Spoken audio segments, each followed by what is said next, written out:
Hey, what's up guys? Today we're going to be examining Howard Schultz's effect on the 2020 election in a matchup between Donald Trump and Bernie Sanders. The reason why I'm making this video is because an internal poll released by Howard Schultz shows him earning about 17% of the vote when matched up against President Trump and either Senator Kamala Harris of California or Elizabeth Warren of Massachusetts.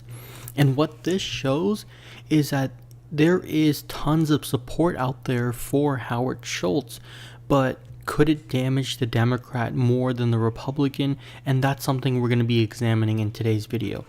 And one thing I really want to take a look at is polling with Howard Schultz, because in the last few days we have gotten tons of polls that now include this more option, and if you click on it, it shows you Howard Schultz percentage of the vote in a matchup between Donald Trump and a Democratic candidate. So first, let's take a look at how Bernie Sanders does when it's just Trump and Bernie Sanders. Well, Bernie Sanders defeats Donald Trump handedly by around 10 to 11 points every time in a matchup. But if we add Howard Schultz to the factor, as you can see, the options that have more, Donald Trump seems to win almost every single one of them, except for the one with Joe Biden. And I think the reason why is because Howard Schultz and Joe Biden essentially have the same support. Moderate and conservative Democrats tend to support Joe Biden, and so they're not going to be likely to support someone like Howard Schultz. But if we look at Bernie Sanders' tab here, he defeats Donald Trump by 2 points in this poll, so that's a little bit less than the average of 10 points. But regardless of that, let's just assume that he defeats Donald Trump by a larger margin when it's just Trump and Sanders.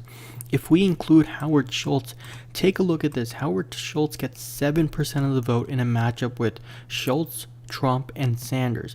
And I think the biggest reason why Howard Schultz does so well is because his support group comes from the same people who support Joe Biden.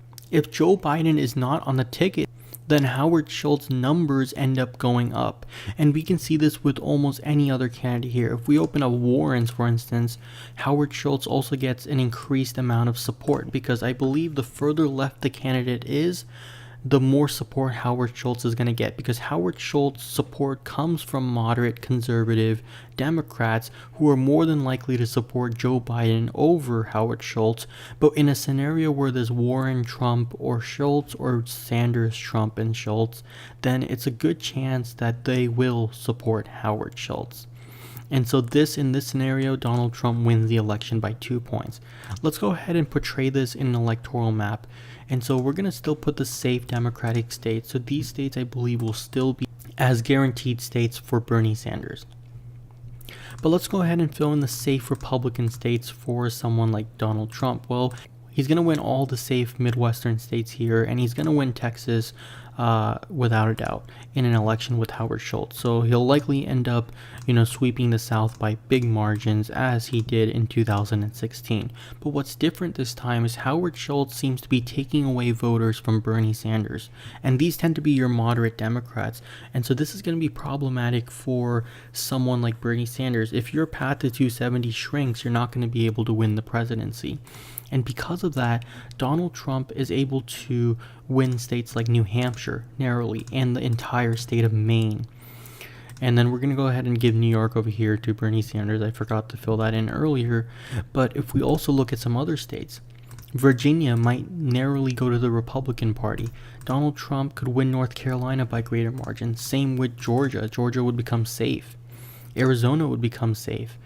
Colorado, I think, would still go to Bernie Sanders, but only narrowly, so that would be a very close election. Alaska would be entirely safe, and the state of Iowa would end up becoming safe. And so as we can see, Donald Trump has the benefit of winning states that he did not win in 2016 thanks to the Howard Schultz factor. And so I'm going to fill in the rest of these states, and they're likely all going to go to Donald Trump in this scenario. And they're going to go by very decent margins. Especially the Rust Belt here, because of someone like Howard Schultz taking away votes from Bernie Sanders. And Ohio would end up being a completely safe red state, while some of these other states are very close, leaning red or likely red.